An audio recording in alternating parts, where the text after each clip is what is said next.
कर्नाटक में जिस प्रकार की भव्य जीत कर्नाटक की जनता के आशीर्वाद से कांग्रेस को मिली, उसके लिए खड़गे साहब, राहुल गांधी जी ने आप दोनों को और सब नेताओं को बधाई तो दी ही, परंतु अगले जो संसदीय चुनाव हैं उसकी तैयारी की व्यापक चर्चा की।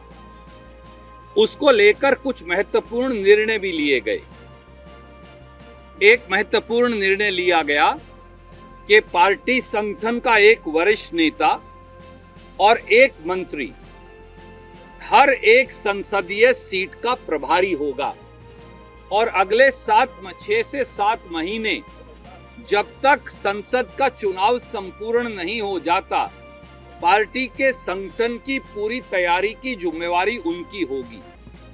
श्री राहुल गांधी जी ने, श्री मल्लिकार्जुन खड़गे साहब ने मुख्यमंत्री व उप मुख्यमंत्री दोनों को गारंटीज लागू करने के लिए बधाई दी, मुबारकबाद दी। बाकायदा कांग्रेस पार्टी के अध्यक्ष और पूर्व अध्यक्ष को बताया गया कि 3.5 करोड़ से ज्यादा लोग, 3 करोड़ 50 लाख, ओवर 3 करोड़ 50 लाख पीपल, उनको जो महीने का पैसा 5 किलो चावल के बदले में देना था, वो महीने का हस्तांतरण हो चुका है। हमारी जो बहनें हैं कर्नाटका की, महिलाएं हैं, बेटियां हैं, करोड़ों ट्रिप्स इस समय वो मुफ्त बस की कर चुकी हैं और महिला मोबिलिटी में एक नया निखार और पूरे देश को दिखाने वाला रास्ता वहां आया है। मुफ्त बिजली की जो 200 यूनिट तक की योजना थी, इसी महीने की 5 तारीख को, 5 अगस्त को उसको लॉन्च कर देंगे और कर्नाटक के 2 करोड़ से ज्यादा डोमेस्टिक कंज्यूमर्स को जीरो बिल आना शुरू हो जाएगा। गुलबर्गा में इसकी शुरुआत करेंगे 5 अगस्त को। इसी प्रकार से इस देश की सबसे महत्वपूर्ण और दुनिया की सबसे बड़ी महिला डायरेक्ट बेनिफिट ट्रांसफर योजना गृह लक्ष्मी, जो श्रीमती सोनिया गांधी जी, खड़गे साहब, राहुल जी, प्रियंका जी, सिद्धारमैया जी, डीके शिव कुमार जी और हम सबका स्वप्न था, उसके लिए बाकायदा 18,000 करोड़ रुपए की राशि इस बजट में बतौर वित्त मंत्री सिद्धारमैया साहब ने रखी है। लक्ष्मी हेबालकर जी यहाँ खड़ी हैं, जो हमारी प्रभारी मंत्री इस विभाग की हैं। रजिस्ट्रेशन इस समय चालू है और 15 से 20 अगस्त के बीच में लगभग 1 करोड़ 30 लाख महिलाओं को सीधे 2,000 रुपया मासिक उनके खाते में हस्तांतरण शुरू हो जाएगा।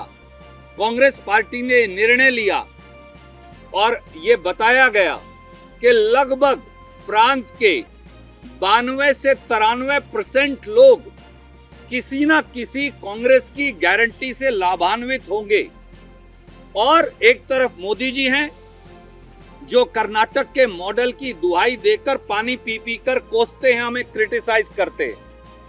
एक तरफ कांग्रेस की सरकार है, जिसने जन कल्याण की एक ऐसा रास्ता शुरू किया है जिसका अनुसरण भाजपा की सरकारें भी करने लगी हैं, अलग अलग प्रांतों के अंदर हमारी आलोचना करते हुए भी।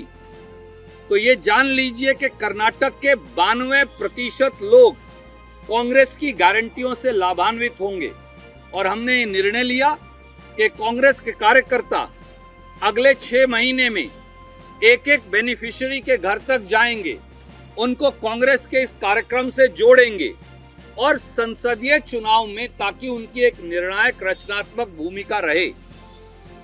मुख्यमंत्री जी ने, हमारे प्रदेश कांग्रेस कमेटी के अध्यक्ष ने, उन्होंने ये कहा कि कर्नाटक में कांग्रेस पार्टी कम से कम 20 सीट अवश्य संसदीय चुनाव में जीतेगी। 3/4 से ज्यादा सीट जीतकर कांग्रेस का परचम लहराएंगे। कोशिश करेंगे कि 28 की 28 सीट जीतें, परंतु कम से कम 20 सीट कांग्रेस पार्टी जीतेगी। जिस प्रकार का जमीनी माहौल है और भाजपा के षड्यंत्र को और मोदी जी की उस आलोचना को, जो बार बार कर्नाटक का नाम लेकर पानी पी पी कर कोसते हैं, उसका उसका बाकायदा जवाब वोट की चोट से दिया जाएगा।